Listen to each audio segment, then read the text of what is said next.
All right, so get this. We are diving deep into Pi Network today. And, oh man, trust me, you're going to want to hear this. Yeah, whether you're like just curious about this whole Pi thing, or maybe you're gearing up for a big meeting on the future of crypto, I think we should like go straight to the source. You know, Pi's own white paper. Okay. Both the original 2019 version and that 2021 update about their Mainnet launch.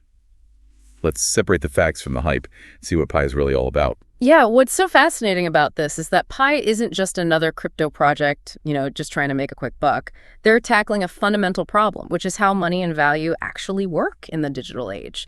Their white paper starts by actually laying out the limitations of traditional financial systems. Right, yeah. The whole middleman situation. I mean, it's kind of a drag, right? Like every time we swipe a card or pay online, someone's taking a cut. Yeah. And we're not talking about chump change either. The white paper points out that PayPal's market cap is a whopping $130 billion. Wow. That's a lot of value being extracted from everyday users like us. Exactly. And that's where the original promise of Bitcoin comes in, right? Yeah. Cutting out those intermediaries and putting the power back in the hands of individuals. Right. But ironically, Bitcoin has become centralized in its own way. Yeah. It's like Bitcoin started this whole revolution, but then just like built this fortress around itself. Remember when you could buy a whole Bitcoin for like $3,500? I mean, those days are long gone. Yeah. The white paper talks about how mining Bitcoin now requires this specialized hardware and tons of energy. Right. Good luck setting up one of those mining rigs in your apartment. Yeah, it creates a huge barrier to entry for the average person. For sure. And that's like a core problem that Pi aims to solve. Okay, so here's where it gets really interesting. Pi claims to make mining possible on smartphones. Oh, wow. No fancy equipment needed. They're trying to bring crypto back to the people, which is a pretty radical idea when you think about it. And they're doing it with a different type of consensus algorithm than Bitcoin. Pi relies on the Stellar Consensus Protocol, or SCP for short. Instead of that energy-intensive competition we see with Bitcoin, SCP is more like a global network of trust.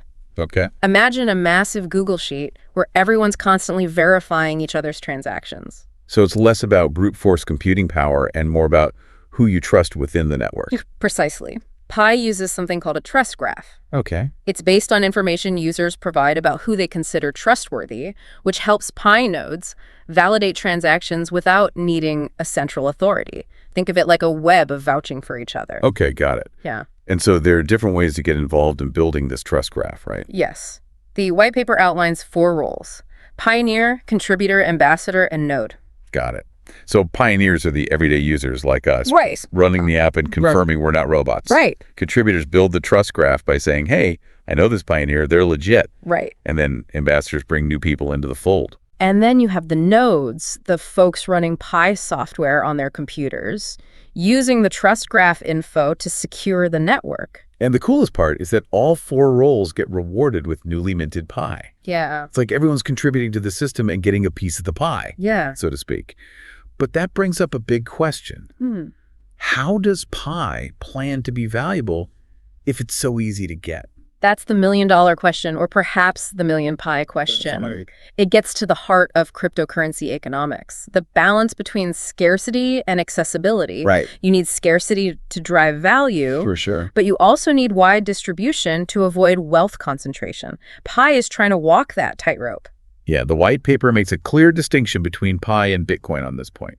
Bitcoin has a fixed supply of 21 million coins, Right. but Pi doesn't. Right. Pi's approach is very unique. Instead of a fixed total supply, there's a fixed supply per person who joins. Okay. So the supply grows as the network grows. Okay. But it's designed to reward ongoing engagement and contribution. Cool. It's not just about getting in early, it's about staying active. Okay, so how does that work in practice? The white paper mentions 3 parts to Pi's token supply: mining rewards, referral rewards, and developer rewards. Break those down for us. So mining rewards come from actively participating in the network, being a pioneer, contributor, ambassador, or node. Nice. Referral rewards encourage users to bring new people into the Pi ecosystem, helping it grow. And developer rewards, well, those are for the brilliant minds building the whole thing. Here's a detail that really caught my eye. Pi doesn't just give developers a big chunk of pie up front. Okay. They mint those developer rewards gradually as the network grows. That's pretty innovative. It is. It ensures the developers' incentives are aligned with the network's success. If the network thrives, they benefit. If it stagnates, they don't. It's a long-term game. Okay, but what about scarcity? The white paper mentions a logarithmically declining function for mining rewards. That sounds a little intimidating.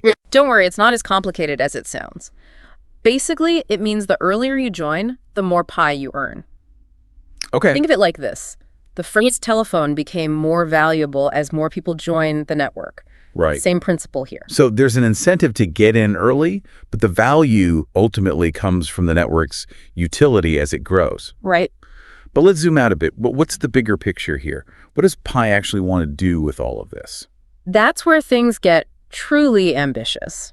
Pi wants to build a whole ecosystem where users can pool and even monetize their time and attention. Wait, monetize our attention. Okay, now you've got my attention. How does that work? They call it an attention marketplace. Okay. Remember those security circles and the trust graph we talked about? Okay. Well, that shared trust enables transactions between strangers Okay. because you're relying on the collective reputation of the network. Right.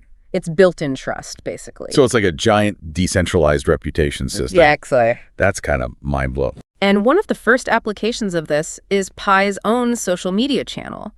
They describe it as Instagram, but with only one global post at a time. Hold up. That's brilliant. Imagine a social media platform where you're not constantly bombarded with noise. Right. And where you're actually rewarded for your attention. Right. It's like the antidote to the attention-sucking black hole that is our current social media landscape. It's a fascinating concept. The white paper also mentions the possibility of opting into ads from companies, so you could earn Pi by engaging with advertising.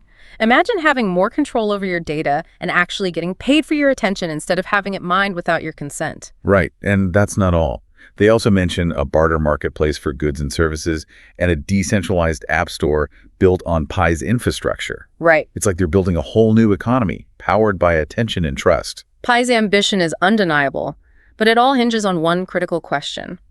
How will they govern this ecosystem? That's right. If they're building a decentralized economy, who's calling the shots?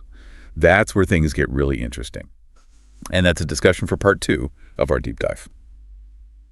All right, so let's pick up where we left off with this million pi question. Yeah. How will Pi govern this ambitious ecosystem they're building? They've mentioned this constitutional convention once they hit 5 million members. Right. But what will that actually look like? Yeah, that's where things get really interesting. We're talking about potentially shaping a global currency, and the white paper makes it clear that Pi's governance model aims to be truly by and for the people.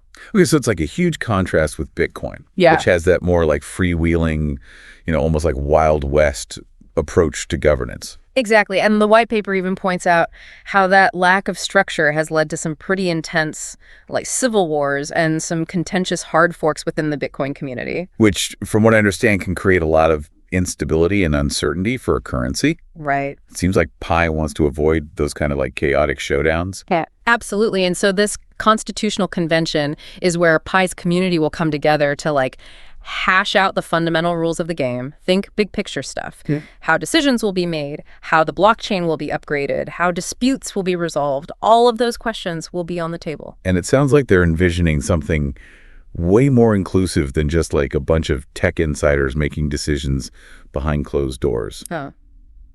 The white paper talks about making this convention accessible to pioneers all over the world, both online and offline. Imagine that. Pi enthusiasts gathering in cities around the globe, debating the future of their currency, all facilitated through the Pi app itself. It's a pretty mind-blowing vision of global grassroots democracy. Yeah, it's almost like a digital town hall meeting, but on a global scale. Exactly. And you mentioned something earlier that caught my attention. Liquid democracy. Yeah. Remind me how that works again. Oh, it's a fascinating system. In a nutshell, you can either vote directly on an issue, Okay. or you can delegate your vote to another member of the network who you trust to represent your views. Okay, so let's say there's a vote about some complex technical change to the blockchain. Right.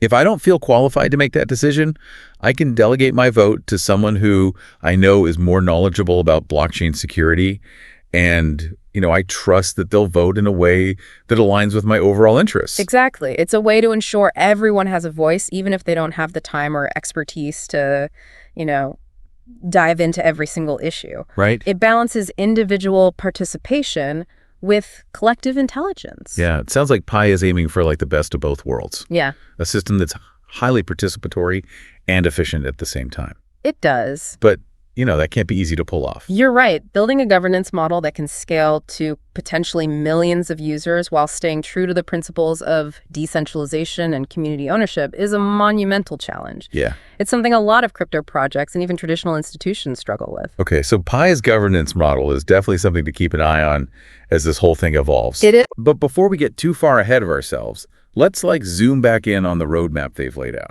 Okay. So we know they're in the beta phase now, but what comes next? Right. So after the beta, where they're focusing on mobile mining, building the trust graph, and refining the user experience, comes the testnet phase. Got it. This is where they deploy the node software and test the blockchain in a live environment. So it's like a dress rehearsal before the big opening night. Precisely. The testnet allows them to validate the technology, iron out any technical issues, and ensure the blockchain can handle real-world transactions. It's a critical proving ground. And then, cue the drum roll, we have the mainnet launch.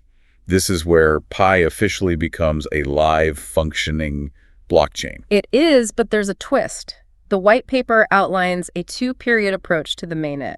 First, there's a firewalled phase they call the enclosed network, Okay. followed by the fully open network with external connectivity. Okay, so let's unpack that. What's the purpose of this enclosed network, period? It's all about ensuring a smooth transition and giving the Pi ecosystem time to develop and mature. During the enclosed network period, pioneers can complete their KYC verification and migrate their Pi to the mainnet, but it's all happening within a controlled environment without the pressures of external market forces. Okay, that makes sense. KYC, or Know Your Customer, is about verifying people's identities to prevent fake accounts and scams. Right. It's a pretty standard practice in the crypto world, right? It is, and Pi really emphasizes its importance. Right. KYC helps prevent hoarding and ensures that their one account per person policy is enforced. Okay, so picture this. Okay. During the enclosed network, you've got this bustling Pi ecosystem with people using Pi for transactions, testing out apps, building their reputation. Right. But it's all happening within this walled garden, so to speak. Yeah. No connection to external exchanges or other blockchains yet. It's like a testing ground where they can make sure everything is working smoothly before opening the floodgates. Right. The white paper highlights several advantages of this approach. Yeah, like it gives millions of pioneers worldwide a chance to complete their KYC without feeling rushed. It allows more time for Pi apps to be developed and polished before they're exposed to the wider world. And it gives the core team a chance to fine-tune the system based on real-world usage before things get really wild. It's a smart, strategic approach. And then once the enclosed network has hit certain milestones and achieved a level of stability, Pi will transition to the open network. Okay. That's when things get really interesting. That's when Pi goes global, baby. It'll be connectable to other blockchains, tradable on exchanges, the whole 9 yards. But before we get to the fireworks, let's circle back to KYC for a moment. Okay.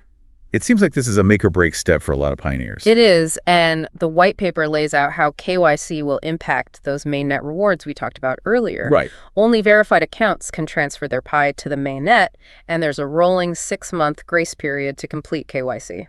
Okay. Any Pi mined outside of that window won't be transferable. Okay, so the clock is ticking. There's a real incentive for pioneers to get KYC'd sooner rather than later. But what happens if someone in your network, like someone in your security circle or referral team, hasn't completed KYC? Does that impact your ability to transfer Pi? That's a great question. And the white paper actually uses a hypothetical example to illustrate this. Imagine you've completed KYC, but some people in your referral team and security circle haven't. You'll only be able to transfer the portion of your Pi balance that's attributable to verified accounts. So it's all interconnected. The more people in your network who complete KYC, the more of your own Pi you'll be able to transfer to the mainnet. It really highlights the collaborative nature of the Pi network. Everyone's success is intertwined. Okay, so we've covered the roadmap, the KYC process, and the importance of building those trust networks. But now I want to dive deeper into the heart of it all, the mining mechanism. We've talked about mining on your phone, but how does that actually work and how will it change when the mainnet launches? That's a key question. And the white paper provides a deep dive into both the pre-mainnet mining formula and the new mainnet formula that's set to go live in March 2022. It gets a bit technical, but we'll break it down. All right, bring on the technical details. Let's start with the pre-mainnet formula. Okay. How does Pi determine how much Pi each user mines? The pre-mainnet formula is designed to reward contributions to the network's growth and security. It takes into account your individual base mining rate, which is influenced by the overall size of the network, Okay. any rewards you get from your security circle, and any rewards from your referral team. So the more engaged you are, the more people you vouch for, and the more people you bring into the network, Yeah, the more pi you earn. It's like a virtuous cycle of contribution and reward. exactly. And a key element of the pre-Mainnet formula is the system-wide base mining rate, which gets cut in half every time the network grows tenfold. They've already had several halving events, starting when they hit 1,000 pioneers. Oh, wow. So it's like a built-in scarcity mechanism. It is. As the network grows, the mining rate decreases, which, theoretically should make the existing pi more valuable. That's the idea, but the Mainnet formula introduces some exciting new wrinkles.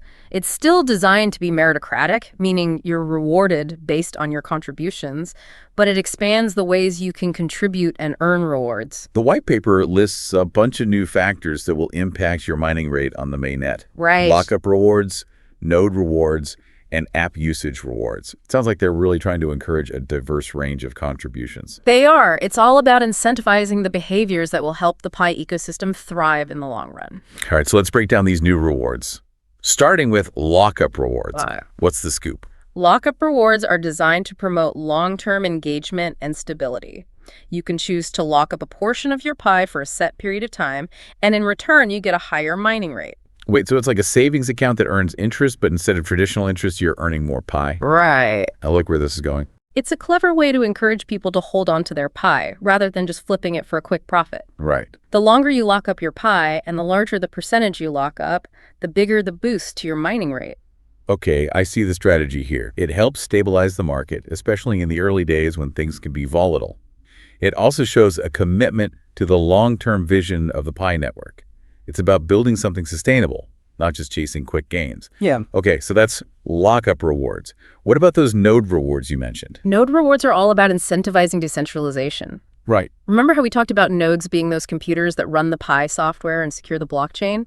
Well, if you choose to run a node, you'll earn additional Pi based on the performance and reliability of your node. So if my node is up and running smoothly, contributing processing power to the network, I get rewarded for being a good citizen of the Pi ecosystem. Exactly. Factors like uptime, the number of CPU cores you contribute, and whether your ports are open for connectivity will all impact your node rewards. It's about making sure the Pi network is powered by a robust and decentralized network of nodes, not just a handful of centralized servers. That makes sense. It's all about distributing power and control across the network. Okay. Last piece of the mining puzzle. Those app usage rewards. Right. What are those all about? This is where Pi's vision for a utility-driven ecosystem really comes to life. App usage rewards encourage pioneers to actually use Pi apps. Okay. The more you engage with Pi apps, the more Pi you earn. It's all about putting that Pi to work. So it's not just about hoarding Pi or running a node. You're right. It's about actively participating in the Pi economy. Exactly. Pi's goal is to create a thriving ecosystem of apps where people use Pi for everyday transactions, not just speculation. And those app usage rewards are a smart way to kickstart that ecosystem. It encourages people to check out the Pi App Store and find new ways to use their Pi. Right. The formula even takes into account the amount of time you spend using Pi apps and the diversity of apps you use. Okay. So it's not just about mindlessly scrolling through one app. It's about actively exploring the possibilities of the Pi ecosystem. Okay, so we've got lockup rewards, node rewards, and app usage rewards, all designed to incentivize different ways of contributing to the Pi network. Mm-hmm. But how does Pi actually calculate the value of these rewards? We talked about a system-wide base mining rate earlier, but it sounds like that's not a fixed number anymore. You're sharp. That's where things get a bit more complex with the Mainnet formula. Okay. In the pre-Mainnet version, that base mining rate was a constant that got cut in half at certain milestones. But in the Mainnet formula, it becomes dynamic. Dynamic, so it's constantly changing. That's right. It's adjusted in real time based on a whole bunch of factors. The total yearly Pi supply, the total mining coefficient across all pioneers, even the lockup ratio. Wow. Think of it like a self-adjusting algorithm designed to keep the system in balance. Wow, that sounds incredibly complex, but also pretty sophisticated. It is, and the system will be constantly adjusting, maybe even daily, to make sure the total rewards stay within a defined limit. It's a data-driven approach to balancing the needs of the network with the incentives for individual pioneers. But I have to admit, even for someone who's been following Pi for a while, It's a lot to wrap my head around. I hear you. It's definitely pushing the boundaries Mm-hmm. of what we think of as a traditional cryptocurrency. It's more like a living, breathing ecosystem. It is. But that's what makes it so fascinating. Absolutely. It's an ambitious experiment, and it'll be fascinating to see how it all unfolds. Well, we've covered a lot of ground today, from the nuts and bolts of the technology to the big picture vision for the Pi ecosystem. Right. But there's one more crucial piece of the puzzle we need to address: governance. We've talked about Pi's plans for a constitutional convention once Yeah. they hit 5 million members. Right. But what will that actually look like? How will decisions be made about the future of Pi? That's a discussion for part 3 of our deep dive. All right, so we're back for like the final chapter of our Pi deep dive. Yeah. And I think it's time to tackle one of the most crucial questions facing any kind of decentralized system, and that's governance. Yeah. We've touched on Pi's constitutional convention, this big gathering plan for when they hit like 5 million members. But let's really unpack what that could actually mean for the future of Pi. This is where we get to the heart of what makes Pi so fascinating. We're not just talking about some new technology. Right. We're talking about a new way of organizing ourselves, a new way of making decisions collectively. The white paper really emphasizes this idea of building a financial system that's truly by and for the people. Right. And that all starts with governance. Yeah, it feels like a real departure from that move fast and break things mentality that we often see in the tech world, especially in the crypto space. Yeah. They're taking a much more deliberate and community-driven approach. Exactly. And, the contrast with Bitcoin's more ad hoc governance style is stark. The white paper even highlights how that's led to some pretty dramatic civil wars and some contentious forks in the Bitcoin community, which can create a lot of uncertainty and volatility. Pi seems to be learning from those experiences and trying to build something more stable and resilient. So this constitutional convention is where the community comes together to set the ground rules for the Pi network. Right. It's about deciding, how decisions will be made, how the blockchain will be upgraded, how disputes will be resolved, all of those fundamental questions that any governing body needs to address. It's essentially the creation of a constitution for this digital nation they're building. Right. And what's exciting is that they're envisioning a truly global and participatory process. For sure. The white paper talks about making this convention accessible to pioneers from all over the world, both online and offline. So picture this: Pi enthusiasts from every corner of the globe gathering in virtual and physical spaces, debating the future of their currency, hashing out the details of their digital constitution. It's a pretty inspiring image. It is a powerful vision of global grassroots democracy in action, all facilitated by the technology they're building. Right. And one of the tools they've mentioned for enabling this kind of large-scale participation is liquid democracy. Right. We talked about this earlier, but it's worth revisiting because it's such a core concept to their approach. Yeah, I'm still wrapping my head around this whole liquid democracy thing. Yeah. Sounds pretty radical. Yeah. But in a good way. The basic idea is that you can either vote directly on an issue, or you can delegate your vote to another member of the network who you trust to represent your views. Okay. It's like a hybrid between direct democracy and representative democracy. Okay, so if there's a proposal to change the mining algorithm, for example, Right. and I don't feel like I have the technical knowledge to make an informed decision, Right. I can delegate my vote to someone in the community Right. who I know is a blockchain expert and whose judgment I trust. Exactly. It's a way to balance individual empowerment with the recognition that not everyone has the time or expertise to deep dive into every single issue. Right. And it allows collective intelligence to emerge by leveraging the specialized knowledge within the community. Yeah, it sounds like a really elegant solution to the challenge of governing a large and diverse community. It is. But you have to admit, building a system like this that can scale to potentially millions of users while staying true to the principles of decentralization and community ownership, that's a tall order. No doubt. It's one of the biggest challenges facing not just Pi, but any project that's trying to build a decentralized future. Right. There's no easy answer, no blueprint to follow. Right. It's all about experimentation and iteration, constantly learning and adapting as you go. And that's what makes it so exciting to watch unfold. We're witnessing the birth of something new, something with the potential to fundamentally change how we think about money, value, and governance. I completely agree. It's an experiment with huge implications. Yeah. And whether Pi ultimately succeeds or not, the lessons learned along the way will be invaluable to the entire crypto space and perhaps even beyond. So what does this all mean for you, the listener? Why should you care about Pi's journey. Mm. Their ambition to create a more inclusive and accessible financial system. Because it's about asking fundamental questions about the world we want to live in. Right. Can we build a better financial system, one that's more equitable and empowering? Right. Can we harness the power of technology to create a more decentralized and democratic future? Pi is a bold experiment. Yeah. A grand vision of a future where money is more than just a means of exchange. Right. It's a tool for building community, fostering trust, and empowering individuals. It's a vision worth exploring, worth debating, and worth contributing to. Whether you're like a seasoned crypto enthusiast or maybe just starting to dip your toes into this world, Right. Pi's story is one to watch. And as their journey unfolds, we'll be here to help you make sense of it all, separating the hype from the substance Right. and exploring the potential impact of this groundbreaking experiment. For sure. Thanks for joining us on this deep dive into the world of Pi. We hope you learned something new, gained some fresh perspectives, and maybe even caught a glimpse of a future that's more decentralized, more inclusive, and more empowering for all.